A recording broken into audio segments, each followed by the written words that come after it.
ચોક્કસ 400 પાર થશે જ. રાજકોટ ભાજપનો ગઢ છે. ધારાસભ્ય ખરીદ વેચાણ સંઘ જે હાલે છે અત્યારે એ ટાઈપની રાજનીતિ નહોતી એ વખતે. હવે બસ રાખો સાહેબ, કંટાળી ગયા છો? કંટાળ્યો ઘર આવતી કાંઈ અમે તો નથી ઈચ્છતા ભાઈ. અમને જીવવા દઈએ તો સારું. કોંગ્રેસમાં કોઈ સબળ ઉમેદવાર નથી મળતો, એમાં વિપક્ષ ક્યાંથી સફળ થાય? નમસ્કાર, હું છું ભૂમિક જાની અને આપ જોઈ રહ્યા છો સત્યાંત મંથન. લોકસભા ચૂંટણીના પડઘમ વાગી ચૂક્યા છે અને એટલા માટે જ અમે લોકો જનતાના રિવ્યૂ લેવા માટે જનતા આ વખતે કયા મુદ્દા પર મતદાન કરશે, જનતાના મનમાં આ વખતે કયા મુદ્દાઓને તેઓ પ્રાધાન્ય આપી રહ્યા છે, આ બધા જ મુદ્દાઓને લઈને અમે લોકોની વચ્ચે પહોંચ્યા છીએ અને જાણવાનો પ્રયાસ કરી રહ્યા છીએ કે તેઓ આ વખતે કેવી સરકાર ઈચ્છી રહ્યા છે, સરકાર પાસે તેમની કઈ પ્રકારની અપેક્ષાઓ છે. ત્યારે અહીંયા જે લોકો છે તેમની સાથે વાત કરવાનો પ્રયત્ન કરીશું અને બપોરનો સમય છે એટલા માટે લોકો અહીંયા બેઠા છે અને તેમની સાથે આપણે જાણવાનો પ્રયત્ન કરીએ કે તેઓ શું કહી રહ્યા છે. કાકા, શું નામ છે આપનું? હિંમતલાલ માલવિયા. લોકસભાની ચૂંટણીનો માહોલ છે રાજકોટમાં, શું લાગે છે આપને કયા મુદ્દાઓ પર આ વખતે મતદાન થશે? રાજકોટમાં તો આમ મુદ્દા જોવા જઈએ ને તો રાજકોટ ભાજપનો આમ તો ગઢ જ રહ્યો છે વર્ષોથી. અત્યાર સુધીમાં જોઈએ તો 2 જ વખત આ લોકસભાની કોંગ્રેસ આવેલી છે અને આ વખતે તો 100% રાજકોટમાંથી લોકસભાની સીટમાંથી ભાજપના ઉમેદવાર જ વિજેતા થશે. શું કામોને લઈને લોકોના મનમાં એવું છે કે ફરીથી ભાજપ જીતશે? કામો તો છે જ ને, ચોક્કસ ભાજપના કામો તો છે જ. પ્રધાનમંત્રી, ખાસ કરીને તો પ્રધાનમંત્રીનો આયુષ્યમાન યોજના છે એ સૌથી વધુ લોકપ્રિય છે. બીજું જોઈએ તો વિકાસના કામો આપણે લઈએ તો વિકાસના કામો પણ એટલા છે. 6 લેન છે, રાજકોટ અમદાવાદ 6 લેન છે, પછી અટલ સરોવર યોજના છે, ન્યૂ રાજકોટ યોજના છે, એમ્સ છે ખાસ રાજકોટને. આ બધા વિકાસના કામો લઈને જોઈએ તો રાજકોટ એ ભાજપ માટે જ એ સારા વિકાસના કામો માટે એ ચોક્કસ વિજેતા બનાવશે. એક તરફ વિપક્ષ ક્યાંક એવો મુદ્દો લઈને આવે છે કે ઇલેક્ટોરલ બોન્ડને લઈને જે ઇસ્યુ સામે આવ્યા અને એની અંદર અલગ અલગ માહિતીઓ સામે આવી, તેની અંદર વિપક્ષ એવો આક્ષેપ કરે છે કે સત્તા પક્ષે ઈડી, સીબીઆઈ, આઈટીનો ઉપયોગ કરી અને અલગ અલગ કંપનીઓ પાસેથી ડોનેશન લીધું અને એક રૂપે ભ્રષ્ટાચાર કર્યો. એ મુદ્દે આપનું શું માનવું છે? ડોનેશન તો બધા પક્ષોને મળ્યું છે ને. ઇલેક્ટ્રોનિક બોન્ડ બધા પક્ષોને મળ્યા છે, ભાજપને એકને જ મળ્યા છે એવું નથી. બરાબર છે. ભાજપની સાથે સાથે તૃણમૂલ કોંગ્રેસને એટલા જ મળ્યા છે અને કોંગ્રેસને પણ એટલા જ મળ્યા છે. બધા આપ્યું છે અને સ્વાભાવિક છે, સત્તામાં જે પક્ષ હોય એ પક્ષને વધુ મળે એ તો સ્વાભાવિક છે. બરાબર. આ જેનું રાજ હોય એના પ્રત્યે લોકોને લાગણી થોડીક હોય, એમના કામો થોડાક થવાના હોય એટલે લોકો એને આપવાના જ છે, એ તો સ્વાભાવિક છે. અત્યાર સુધી કોંગ્રેસ પહેલાં સત્તામાંથી તો કોંગ્રેસને ન મળતા જ. એટલે ઇલેક્ટ્રિક બોન્ડ એ કોઈ પ્રશ્ન નથી. માત્ર વિપક્ષે ઉપજાવી કાઢેલી વાત છે. આ કોઈ ઇલેક્ટ્રિક બોન્ડ એ કોઈ, અને ઈડી છે, સીબીઆઈ છે, એ તો પ્રધાનમંત્રીનો એક સંકલ્પ છે ભ્રષ્ટાચાર મુક્ત કરવાનું છે રાષ્ટ્ર. તો ભ્રષ્ટાચાર મુક્ત રાષ્ટ્ર કરવું હશે તો આ બધા જે ભ્રષ્ટાચાર કર્યા એને પકડવા જ પડશે અને તો જ ભ્રષ્ટાચાર મુક્ત થશે. એટલા માટે ઈડી એ તો કોઈ પણ વિપક્ષમાં હોય એ તો આક્ષેપ કરવાના જ છે. પણ અત્યારે જે મોદી સરકાર છે એ જે આ ભ્રષ્ટાચારીઓ છે એના ઉપર આ રેડ બોલાવે છે એ સારી વાત છે. ખરેખર તો લોકો અંદરથી રાજી જ છે કે ભ્રષ્ટાચાર મુક્ત રાષ્ટ્ર બને. ચોક્કસથી લોકોના મુખે એક જ ચર્ચા છે કે આ વખતે પણ ભાજપ એ ફરીથી સત્તા પર આવશે અને નરેન્દ્ર મોદી 3જી વખત વડાપ્રધાન બનશે. અન્ય લોકો સાથે પણ વાત કરીએ. કાકા, આપનું શું નામ? હસમુખ ધમસાણીયા. હસમુખભાઈ, શું લાગે છે? કાકાએ તો ઘણી બધી વાત કરી કે આ વખતે પણ ભાજપ જ જીતશે અને એક એવો સંકલ્પ પણ એ લોકો કરી રહ્યા છે કે આ વખતે 400 પાર.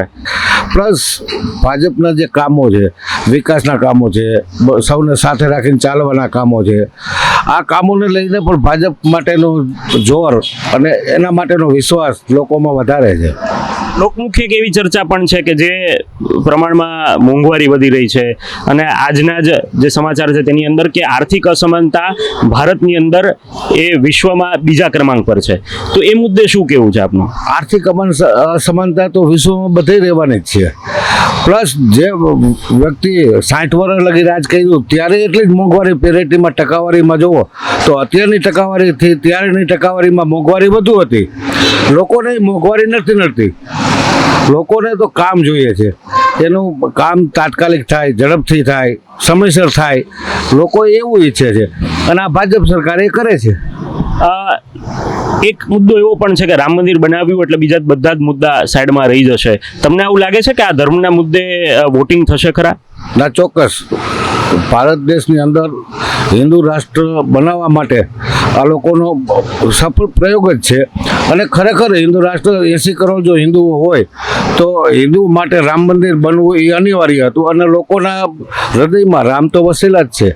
અને એના હિસાબે પણ બીજા પ્રશ્નો છે એ કોરાણે મૂકે એવું નથી, પણ રામ મંદિર મુદ્દો પ્રથમ રહેશે. વિપક્ષની વાત કરીએ તો લોકશાહીની અંદર એવું કહેવાય છે કે મજબૂત વિપક્ષ પણ જરૂરી છે. તો આ દેશની અંદર વિપક્ષ મજબૂત નથી થઈ શકતો અથવા તો વિપક્ષ નથી, સબળ વિપક્ષ નથી. આનું કારણ તમે શું માનો છો? તમને શું લાગે છે? આટલા વર્ષ સુધીના જે ભ્રષ્ટાચારો થયા છે ને એ ભ્રષ્ટાચારથી લોકો માહિતગાર થયા છે, એનાથી લોકો ત્રાહિમામ થઈ ગયા છે. એટલા માટે વન વે સાઈડ ભાજપ તરફ જ આ લોકો વળી ગયા છે. અને દક્ષિણની અંદર આપણે જોઈએ ને તો પ્રાદેશિક પક્ષોનું વધુ જોર છે. એટલે દરેક સ્ટેટની અંદર દરેક પ્રાદેશિક પક્ષ છે અલગ અલગ પોતાનું ત્યાં જ પોતાનું સામ્રાજ્ય છે. એટલે વિપક્ષ છે એ સબળ નથી. જો બે જ પાર્ટી હોય રાષ્ટ્રીય લેવલે, જો અમેરિકામાં અને બ્રિટનમાં ને એમ છે રિપબ્લિક ને ડેમોક્રેસી, એમ આપણે અહીંયા છે ને એ પ્રાદેશિક પક્ષો વધુ છે. એટલે પ્રાદેશિક પક્ષો વધુ છે એટલે વિપક્ષ છે એ સબળ નથી થઈ શકતો.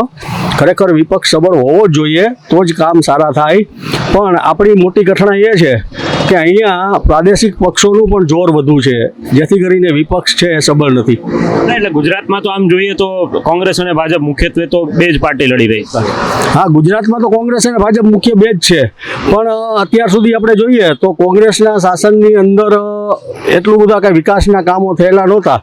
એટલે લોકો છે એને ભાજપમાં દેખાય છે એટલે ભાજપને મત આપે છે. ખરેખર તો વિપક્ષ હોવો જોઈએ, બરાબર છે. લોકશાહીની અંદર પહેલી વસ્તુ એ જ છે કે સબળ વિપક્ષ હોવો જોઈએ. પણ અત્યારે આમ જોઈએ તો સબળ કોઈ ઉમેદવાર નથી મળતો સારો.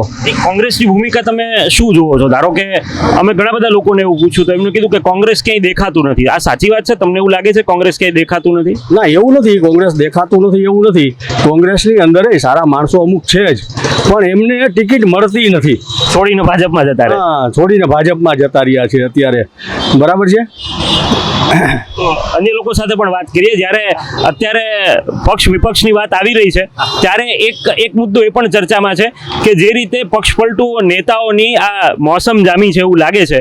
એટલે એ મુદ્દે પણ આપણે વાત કરવાનો પ્રયત્ન કરીશું. શું નામ છે કાકા આપનું? નહીં, કાંઈ તો કયો તમે કે રાજનીતિમાં રસ જ નથી ધરાવતા? નથી, જરાય રસ નથી. એટલે રાજનીતિ એવી થઈ ગઈ છે એટલે રસ નથી કે બીજું કોઈ કારણ છે? રાજનીતિ એવી થઈ ગઈ છે એટલા માટે રસ નથી કે રાજનેતાઓ એવા છે એટલે રસ નથી? રાજનીતિ ખરાબ થઈ ગઈ. અચ્છા, તો હવે આ તમે કીધું એટલે તમારા વખતની આજથી 50 વર્ષ પહેલાની વાત કરીએ કે 40 વર્ષ પહેલાની વાત કરીએ ત્યારે રાજનીતિ કેવી હતી? તોડવાની નહોતું કઈ. આજના રાજનેતાઓને તમે શું કહેવા માંગો છો? આજના રાજનેતાઓને જે આ જોડતોડની રાજનીતિ ચાલે છે એમાં આપનું શું માનવું છે? તમારું શું માનવું છે? નહીં, મારે તો પત્રકાર તરીકે કોઈનો પક્ષ ના લેવો જોઈએ. અમે તમારો રિવ્યુ લઈએ છીએ. સપોર્ટ થાય છે તો તરત ઓલા કોંગ્રેસ વાળાને ઉપાડી જાય છે ભાજપમાં. ઉપાડી જાય છે કે નહીં? તમે આમાં સહમત છો કે નહીં? બોલો. નહીં, એટલે એમાં તો પક્ષ એવું કહે છે, જે લોકો, ધારો કે હું આપને સમજાવું, અર્જુન મોઢવાડિયાએ જ્યારે છોડ્યું ત્યારે એમને એવું કહ્યું હતું કે મને કામ કરવા નથી મળતું, અથવા તો મને એવું લાગે છે કે કોંગ્રેસની અંદર હવે કામ કરવા નથી મળતું, એટલા માટે. આટલા વર્ષ પછી એને ખબર પડી કે હવે કામ કરવા નથી મળતું, ભાજપ પક્ષ સારો છે, તો આટલા વર્ષ તો કોંગ્રેસમાં જતા. અને એમને તો અલગ અલગ રીતે પ્રધાનમંત્રી, ગૃહમંત્રીને ન કહેવાના શબ્દો પણ કહ્યા છે. આ તો બધે કહે છે. અમારે હાર્દિક નો કહેતો પેલા, હાર્દિક એવી ગયો એમ કેટલા ગયા એ તમને પત્રકાર છો એટલે તમને ખબર હોય. અમારે તો ખાલી છાપું વાંચીને બીજેથી મૂકી દેવાનું, અમારે એમાં કાંઈ ફેર નથી પડતો. તમે જે વાત કરી, મને આ વાતમાં રસ એટલા માટે પડે છે ને લોકોને પણ આ જાણવું છે કે આજથી 20 વર્ષ પહેલાની કે 30 વર્ષ પહેલાની રાજનીતિ અને એ રાજનીતિના લોકો એટલે ચૂંટાયેલા ધારાસભ્યો કે સંસદ સભ્યો એ કેવા હતા, અથવા તો તમે ત્યારની કેવી રાજનીતિ જોઈ છે જે આજના રાજનેતાઓ પાસે અપેક્ષા આપણે રાખી શકાય? આટલા બધા ખરાબ નહોતા, આટલી બધી મોંઘવારી નહોતી એ વખતે, નૈતિક મૂલ્યો જરાય નથી એવું? જરાય નહીં. એક પણ નેતા બને હશે અમુક, હશે એમ 100% આપણે એમ નથી કહેતા બધાય ખરાબ હોય છે, 2-5% હોય. આમાં જો આખી સરકાર ફરી જાય તો સરકાર ફેરવવાનું કારણ શું? એને ચૂંટીને તો મૂક્યા છે બધાએ. મુખ્યમંત્રી બનાવ્યા હોય તો એ ભાજપને મોવડી મંડળ જ બનાવીને આખું પ્રધાનમંડળ મૂક્યું હતું ને, તો એ પ્રધાનમંડળમાંથી હાલમાં કેટલા છે અત્યારે સરકારમાં? એટલે તોડતોડની રાજનીતિ વધારે ચાલી રહી છે. અને એ પક્ષમાંથી કોઈ બીજા કોઈ બોલી નથી શકતા. ઊંચા નીચા થાય તો પછી તમે જેમ ઓલા અગાઉ વાત કરી સીબી ને ઈડી ને આઈડી ને બધું પાછળ રેટે મૂકી દઈએ કાલવાનું. પહેલા આ બધી જે એજન્સીઓનો છે એનો દુરુપયોગ થતો એવું તમને જરાય આમ એવું લાગતું આ પહેલાની સરકારોમાં આવું થયું એવું? આટલો બધો કદાચ થતો હોય છે 2-5%, પણ આટલો બધો નહોતો થતો. જે અત્યારે થાય છે એટલું નહોતું થતું? એટલું બધું નહોતું.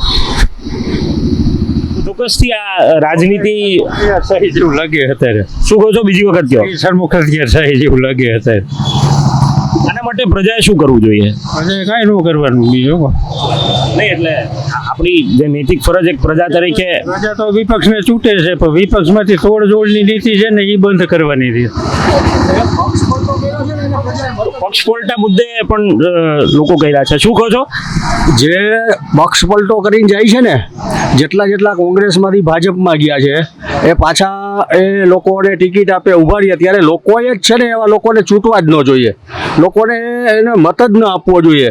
એનું કંઈ નક્કી નથી ક્યારે પાટલી બદલે, એટલે એવા લોકોને તો ખરેખર લોકોએ છે ને બહિષ્કાર જ કરવો જોઈએ. એ લોકોના મતનું જે અવમૂલ્ય કરે છે, જેને લોકોના મતની કિંમત નથી, એ લોકોને બીજી વખત લોકોએ મત આપવો જ ન જોઈએ. આ નૈતિક મૂલ્ય તમને શું લાગે છે જનતાએ લાવવા પડશે કે રાજનેતાઓ ચૂકી ગયા છે એટલે આપણે એમને કાન? રાજનેતા તો લાવશે જ નહીં. રાજનેતા તો પોતાનો સ્વાર્થ જ જોશે, પોતાને ક્યાં મલાઈ મળે છે ને એ જ જોવાના છે. પણ જનતાએ સમજવું પડશે કે જે પક્ષ પલટો કરે છે એને બીજી વખત ક્યારેય મત આપવો જોઈએ નહીં. આ જનતાએ વિચારવું જોઈએ. આમને પણ કહ્યું કે અલગ અલગ એજન્સીઓનો દુરુપયોગ કરી અને વિપક્ષના કોઈ ધારાસભ્ય હોય તો તેમને તોડવા માટેનો પ્રયત્ન થાય છે. તમને લાગે છે કે આવું ખરા અર્થમાં થાય છે? એજન્સીઓનો કોઈ ઉપયોગ થતો નથી. ખરેખર ઉમેદવાર જે છે, ભાજપ હોય કે કોંગ્રેસ હોય, એ દરેક પોતાનો સ્વાર્થ જોવે છે. એ ઉગતા સૂરજને પૂજવામાં માનતા હોય છે, પોતાને ક્યાં લાભ મળે છે એ બાજુએ ભાગવા માગતા હોય છે. એટલે આવા જે વંડી ઠેકતા હોય ને, હા લે ભાગવું, એને તો પ્રજાએ જાકારો જ આપવો જોઈએ. બીજી વાર ચૂંટવા જ ના જોઈએ? બીજી વાર ચૂંટવા જ ન જોઈએ. અન્ય લોકો પણ છે. કાકા શું કહેશો તમે? અમે સકડો આખી કઈ ખબર જ ન પડે અમે. પણ મત તો આપો છો ને, મત તો આપો છો. કેમ આ ભાઈ કેમ એને તો અપાય જ નહીં? પક્ષ પલટુને નહીં આપવાના? નહીં. મોંઘવારી વિશે બોલી જાવ તમે આ અત્યારની જે રાજનીતિ ચાલે છે એમાં શું લાગે છે તમને આ વખતે કોણ વધારે સીટો લઈ જશે? હવે આમાં કેમ ખબર પડે ભાઈ? હવે એ આપણી લાઈન નથી બાપા. આ જો પાંચ તેલનું લઈને ખાઈ એમાં કોઈ મદદ કરતું નથી, સમજી ગયા? મહેનત કરીને ખાઈ લો, સકડો ફસાડીને આગળ ઘઉં આ શેઠિયાઓને નાખીને આવ્યો ને એને 300 રૂપિયા દીધા, એમાં અહીં બધું કરિયાણું લઈ જાઉં, બાકી ત્યાં ઉપરથી કોઈ દેવા નથી આવતું. એટલે મોંઘવારીનો મુદ્દો અસર કરે ખરા? મોંઘવારી તો અમારે તો બહુ કરે છે. તેલનું પાઉન્ડ કઈ લેતા હોય, નકર ડબ્બા ન લઈ લઈ નરેન્દ્ર બાપાની ગોળન. પણ સરકાર તો એવું કહે છે કે અમે મોંઘવારીને અંકુશમાં રાખી છે. હવે આમાં ભૂંડા બોલે કે ન બોલે? ન બોલે ને. તો હવે બસ રાખો સાહેબ, કંટાળી ગયા છો? કંટાળી હું ઘરા સુધી આવી ગયા. તો આ લોકોની એક વેદના છે જે વાત સામે આવી રહી છે. હા, શું કહો છો? મોંઘવારી તો ફાટી નીકળી જવા દો તમે. તેલના 150 રૂપિયા લીટરના પાઉન્સના દહીં અમે, 50 રૂપિયા કિલો ખાંડ દહીં, એમાં હું આમાં સસ્તું થયું? કંઈ થયું? ઘઉંના 800 રૂપિયા. પહેલાની સરકારમાં આટલી મોંઘવારી હતી? ના, પહેલાં નહોતી જ ને.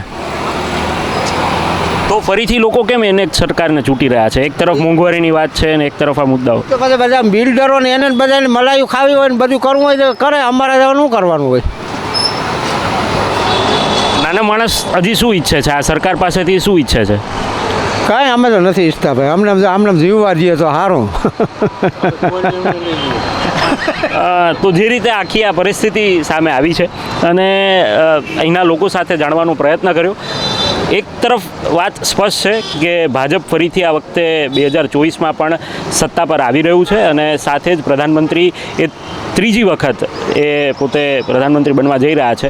પરંતુ અલગ અલગ મુદ્દાઓ પણ છે, મોંઘવારીના મુદ્દાઓ પણ છે અને ખાસ કરીને આ વખતે એક મુદ્દો સૌથી વધારે ચર્ચાઈ રહ્યો છે, એ મુદ્દો છે પક્ષપલટુ રાજનેતાઓનો.